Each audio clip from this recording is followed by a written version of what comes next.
to this slideshow.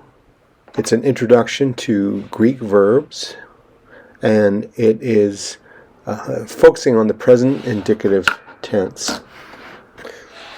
A verb, by definition, is a word that describes an action or a state of being. Here's an example here. In my slide is a guy running here, and the verb is I run. So that's depicting an action. Now I want to talk a little bit about English versus Greek verbs. Now in English we tend to need helping words when we do verbs. So we need a pronoun to kind of say I or we or they. And we need the verb itself. Now in some situations, if we were doing kind of a continuous idea, we would need something like I am running.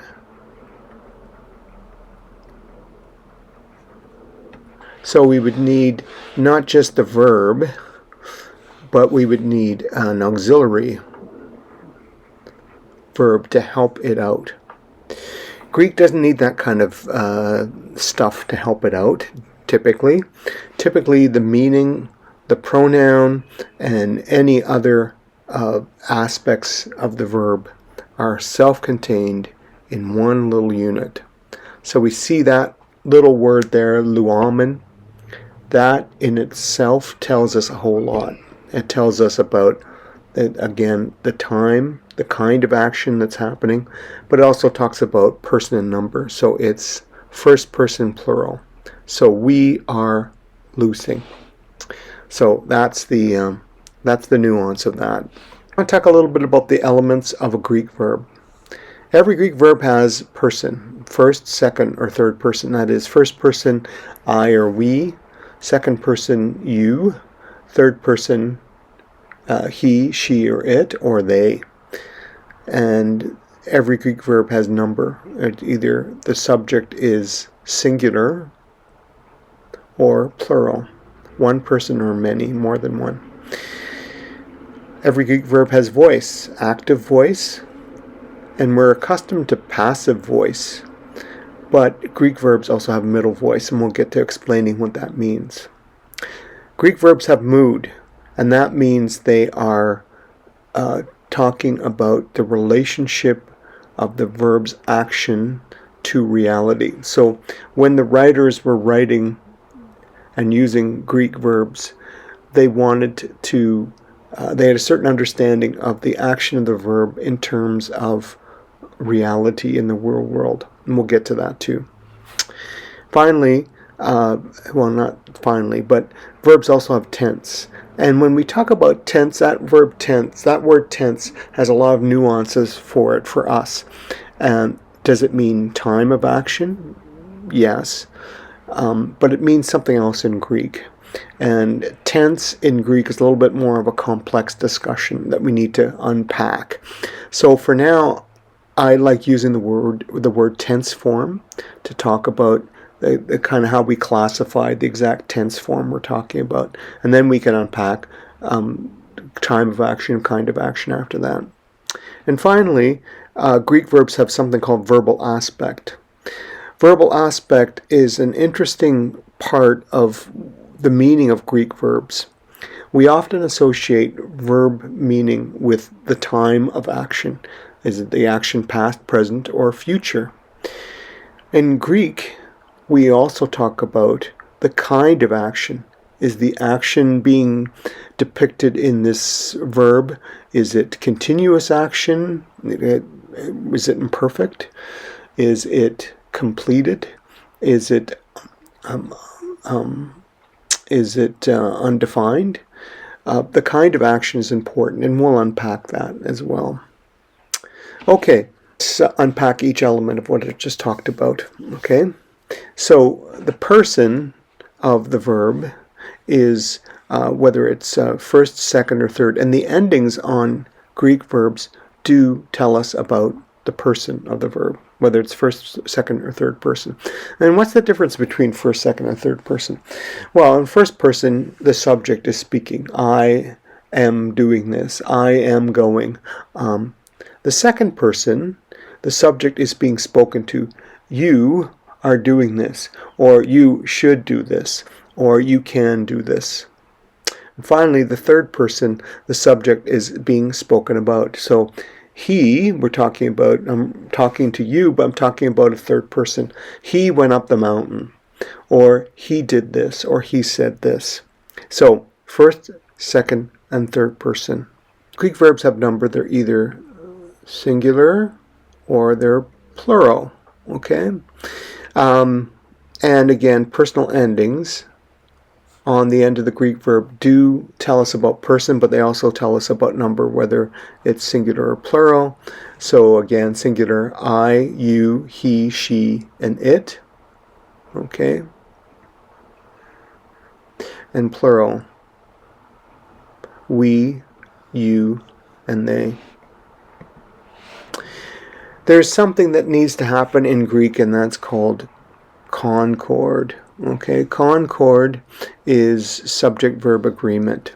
Okay, so I've talked about how person and number is part of the way Greek verbs are formed, but so they really don't need an explicit subject, because the subject is in fact articulated by the endings of the verb. It's first person singular, third person plural, but oftentimes there is an explicit subject in Greek, and that person and number must agree with the person and number of the verb. So if you have a third person, that third person must agree, third person singular must agree with the third person singular ending on the end of the verb. So that's how we figure out subject and object and subject. What's the subject of the verb here? It must agree with the person and number of the verb. There are exceptions to this, of course, and the one big exception that I can talk about, the book also provides other exceptions, but a neuter plural subject will have third person singular endings. That's just a typical rule of Greek that we see quite often. Okay, so we're talking about voice now. Voice is the relationship of the subject to the action of the verb.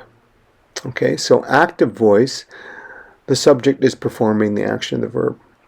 Middle voice, the subject is performing the action, but they're also affected by the action of the verb. And finally, passive voice, the subject is receiving the action of the verb. And oftentimes there is either an implied agent who is doing the action toward the subject, or there's an explicit agent that is expressed in the text. So active voice, the subject is performing the action. Okay, so I am eating pizza. So I, subject, am eating pizza. Okay, I'm performing an action on the pizza. I'm eating it. Okay. Now, in Greek verbs and in all verbs, there's transitive and intransitive verbs. So a transitive verb is where the action is being transferred to an object. So it needs a direct object. So here, the object of my action of eating is pizza. Okay. Now there are intransitive verbs where the verb does not require a direct object, okay, to complete its meaning. I am walking. Okay, so I am walking. That means that the action is self-contained within my being. I'm not transferring it to someone or something else. Okay, so active voice, the subject is performing the action. Middle voice, okay, middle voice, the subject is performing the action and is in some way affected by the action. So the example I provide here is I am washing. So here we are, we're washing our hands, okay? So I'm performing an action, I'm washing, but I'm also affected by that action. I'm cleaning my hands. I'm washing my hands. I'm impacted by that action. The middle voice is a bit tricky for English speakers to grasp because we don't have anything like it in the Greek New Testament. In English. It happens a lot in Greek, but it doesn't happen that much in English. Oftentimes in grammars you'll read that the middle voice is best translated with a reflexive idea or an idea of self-interest. Now those nuances are present within the Greek language with respect to the middle voice, but they don't happen all that often in the Greek New Testament. So by the time we get to the Koine period, that is the period of the New Testament, when Koine was the common language of the empire, the middle voice was not prominent as it was in earlier times.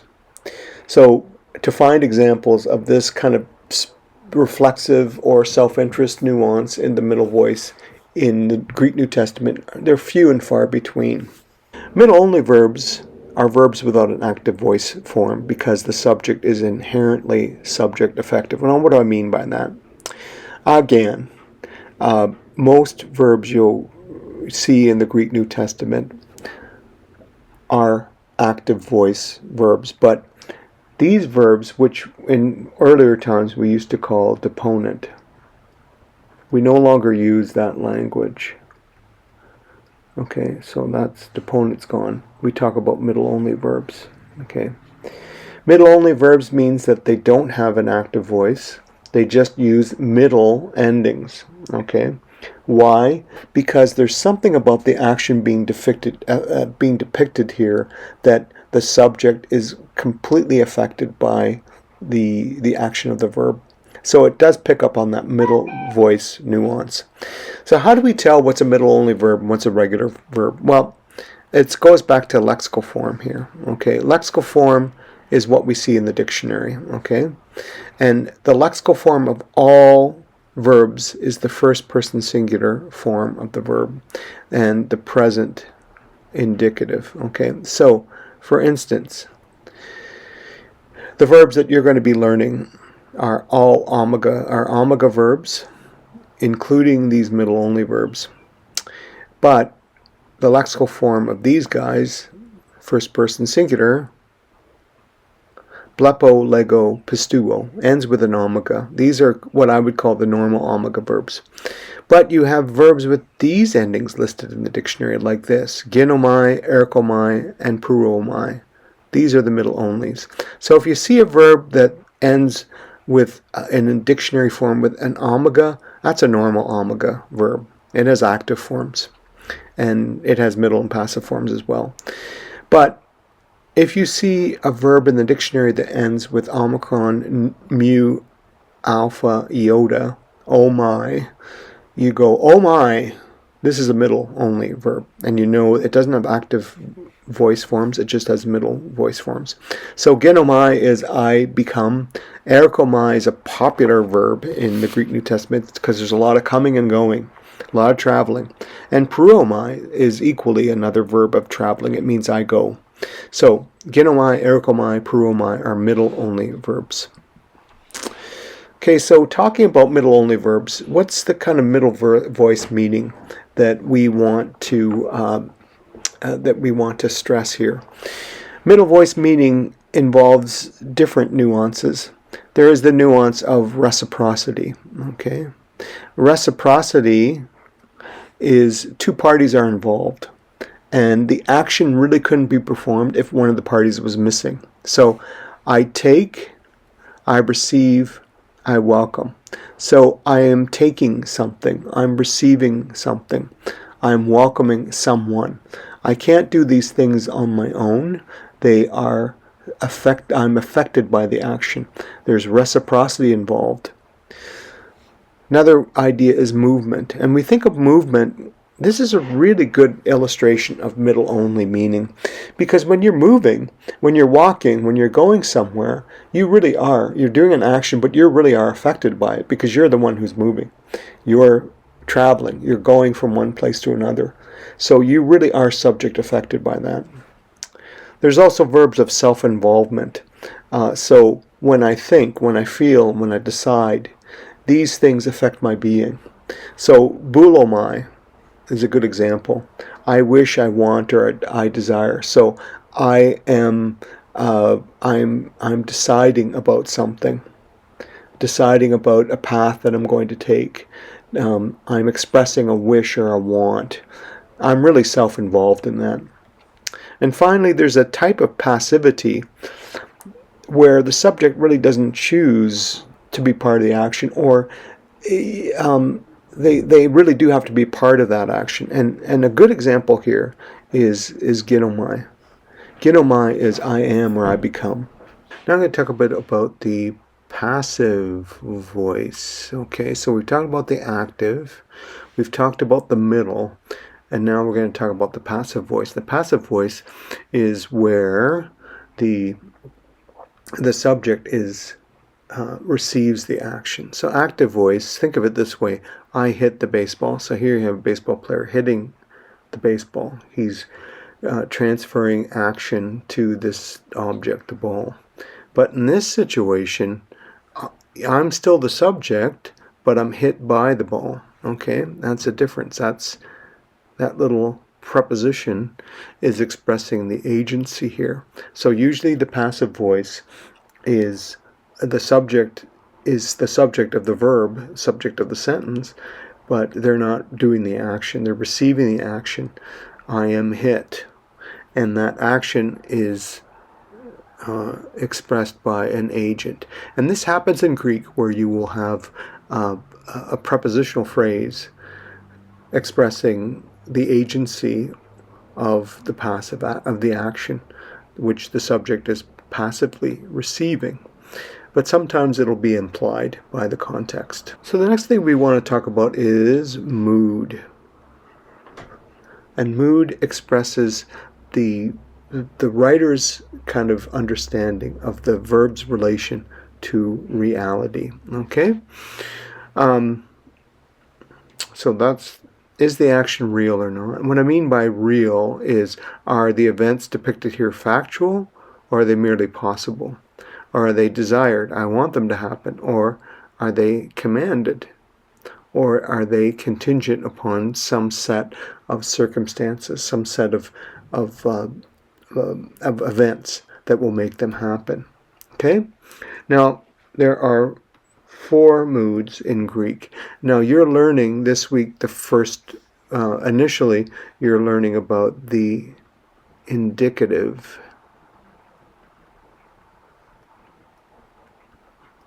mood. And that indicative mood will cover all of our learning for a good chunk of Greek. The indicative, by definition, indicates something. So it's the more kind of factual nuance of mood in Greek.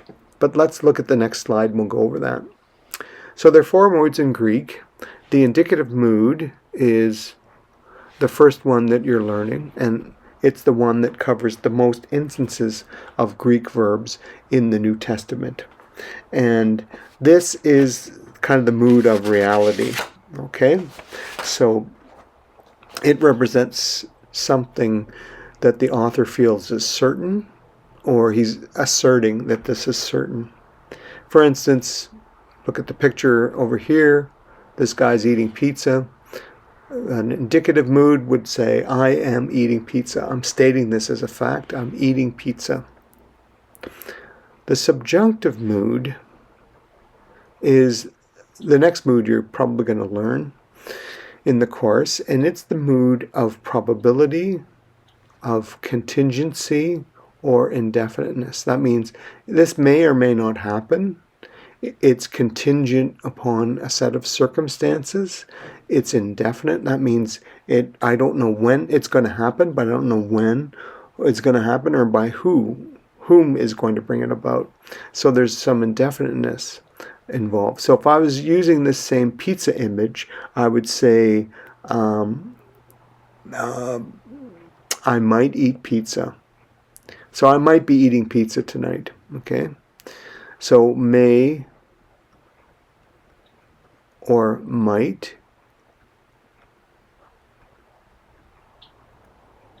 Okay. I may be eating pizza. Case of that. The optative case is the case of something that's possible or hoped for. Okay. I wish it would happen. Okay, so using that same pizza image there, I would say, I hope to, or I wish I could eat pizza tonight. Okay, and finally, so it uses it's the idea of a wish. Okay, a wish or a hope. And finally, the imperative is something that's requested or commanded. So that I would say, I would tell, eat some pizza. I'm commanding you to eat some pizza. Okay. Now, of all these, the indicative is the most prevalent in the Greek New Testament. The imperative is, I would say, next, and then the subjunctive. The optative doesn't happen all that much, but it does happen. But we'll be learning the indicative first, and then learning the subjunctive, and then the imperative and the optative. Okay, I want to talk about tense next. And again, I mentioned earlier that tense in Greek is a little bit tricky to understand.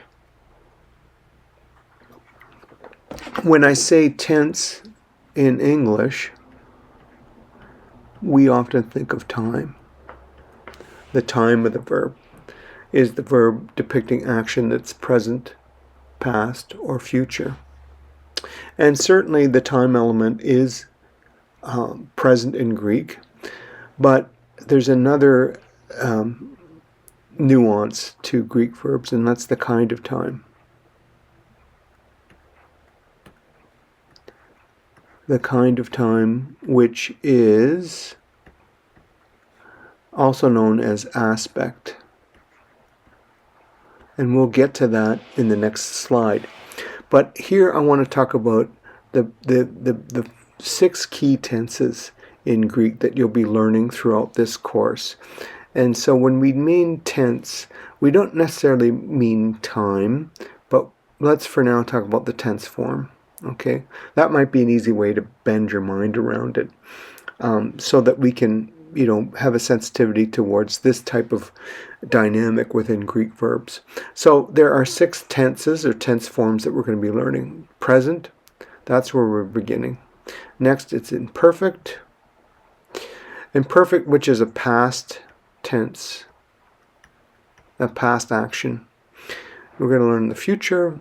And we're going to learn the aorist. The aorist is past, is a past time as well. And perfect, which is, it's kind of a past / present. Okay, it's a bit of a weird one. We're going to have to unravel that. And pluperfect is a past. But it also has kind of impact in the present as well. Okay, so that's kind of dealing with kind of the time signature of these guys here. We'll unravel all that as we go through each verb tense. But for now, you're learning the present tense. Okay, so here's a chart over here kind of showing you the forms. First of all, the tense form, what it looks like in Greek using a paradigm verb called luo, which means I loose or I destroy, and then giving you a nice little English translation. So the present tense, luo, means I am loosing or I loose. Imperfect, okay, perfect looks a bit different. You're going to notice some changes from the present tense to the imperfect. It looks eluon, and it means I was loosing. So it's past action that is progressive or continuous. Future, again, depicts future action, and it's luso, okay? Aorist is past action with a slightly different nuance from the imperfect, and we'll get to that. And it's alusa. The perfect tense is leluka. I have loosed. So it's completed action, but it's also completed action that has an impact on the present reality that we're living in. And finally, pluperfect is elukain, and I had loosed. Okay, I have loosed, and it continues to be a prevalent thing. I had loosed in the past as a completed action, but the impact of that were not felt in the present. It was felt for a certain amount of time, but it's no longer has an impact on our present situation. Okay, pluperfect doesn't happen all that much, but we have to teach it here because it does occur in the Greek New Testament. These are your main tenses that you're going to see in the Greek New Testament. So, tense forms: present, imperfect, future, aorist, perfect, and pluperfect. Next, I want to talk about time and aspect. That's that word I used in the previous slide. In the indicative mood, that's the mood that we're learning right now, the time of action and the kind of action, that is the aspect, are part of verbal meaning. Okay? Now, in English, the time of action is pretty important to us when we're thinking about Greek verbs and verbal action, but it's really secondary in Greek. The primary force of meaning in Greek verbs is verbal aspect, okay, which we're going to get to. In non-indicative mood, so you're learning indicative mood right now, but in the non-indicative mood verbs, like subjunctive and imperative and optative, and also participles and infinitives, the time element drops out and only the kind of action remains. Now, time aspect in non-indicative words is always contextual.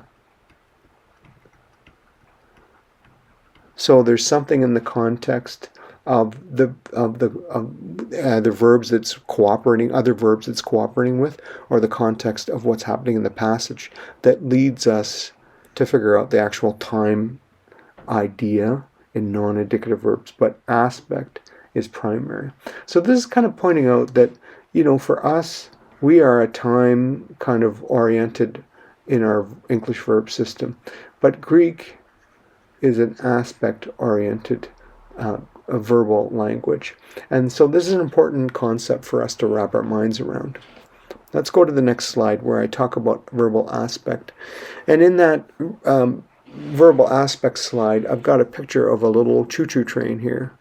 And the choo-choo train is a nice illustration for us to think about how action is depicted in Greek. So think about that train. And think about that train as you're viewing it as rolling it down the tracks, and it's going and going and going and going. It's continuous. You really don't know when the train pulled out of the station. You don't know if and when it's going to arrive. All you know is that it is rolling down the tracks.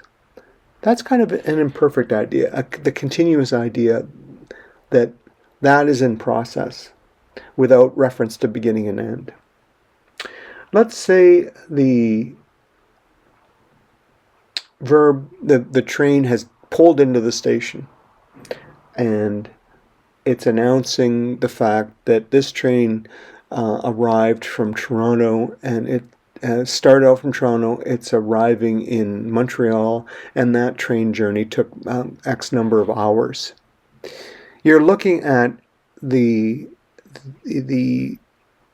journey, the train idea, as a perfected idea.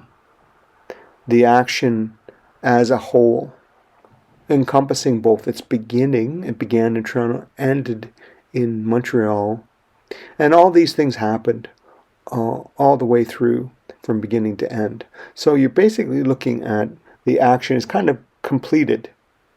The action has completed without kind of reference to how the action took place, how it began, how it ended. And finally, the stative idea is the train has arrived. The train has arrived. It's a completed action, but it has an ongoing relevance in that the train has arrived, people are getting off the train, the journey has ended, and those passengers on the train are have left Toronto, they're now in Montreal, and they're living out the impact of having taken that journey. It has a present relevance for them because now they're in Montreal and they can enjoy all the wonderful things in Montreal. That's one way of looking at it. Let me go to the next slide and I will show you in fuller detail what I'm talking about here. So the first aspect is what I would call imperfect aspect, and that's the nuance of the present tense and the imperfect tense. So it's imperfect. It's action that has not been completed yet. It's ongoing or it's in process, and we don't really pay attention to the beginning or the ending. So picture it like a line, like an ongoing line that keeps going and going. It's in process. Now this process can have different nuances with it. It can stress the intermittent, it's a process, but the intermittent nature of it. So it's ongoing, but every once in a while there was a break in the process. Okay, so that's one of the nuances of that. Or it was a habitual in that this is something that he did every week. Okay, it's habitual. Okay, or it's the process is inceptive. That is, he has begun the action. Now that's a rare nuances with this imperfect action. The next one is the perfective aspect, and that's present primarily in the aorist tense. The aorist tense, which is in the indicative a past tense. Okay, action as complete or as a whole, and this is the reason why we often kind of translate as a past tense in the indicative, because it's completed action, or looking at the action, what I mean by a whole, as the action happened. And for that I've got a dot here, and the dot encompasses both the beginning and the end of the action and everything in between. Okay, everything that happened in between, the action as a whole. So this action has happened. This action had a beginning and an end, but it's really looking at it holistically. Okay, and the final verbal aspect is this what's called stative aspect, and that's present in the perfect and the pluperfect tense. It's action as a state of affairs or an ongoing, or stressing the ongoing relevance. So it's an action that has happened, but it also has a reality right now. It is. Okay. So that's like a line that comes to a point. It recognizes the action that's completed, but also recognizes that there was a process that ended, but we could also draw the line forward. It has continuing impact on our lives today. So I often think of the Bible. Okay, I'll draw a little Bible here. There, like the Bible. So oftentimes we talk in Scripture, in the New Testament, that it has been written. Okay, so when the biblical writers talk about the Old Testament, they talk about it has been written in the prophet Isaiah. Okay, so there's a past, there's a state of affairs. Okay, it has been written. Okay, they also say it is written.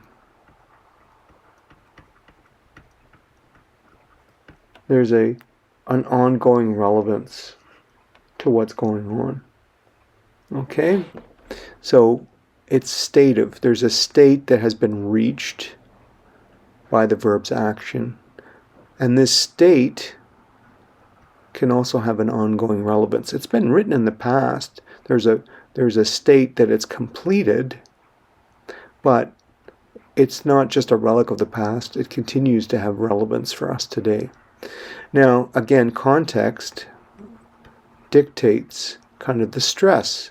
Which is the stress? The stress on the state that has been reached, the completion that's been happened here, or the ongoing relevance, and that will be up to context for us to dictate.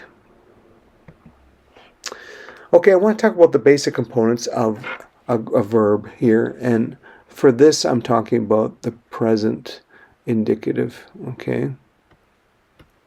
We'll learn as time goes on that other forms of the verb have other things that are happening. Sometimes there'll be prefixes that will get stuck on verbs.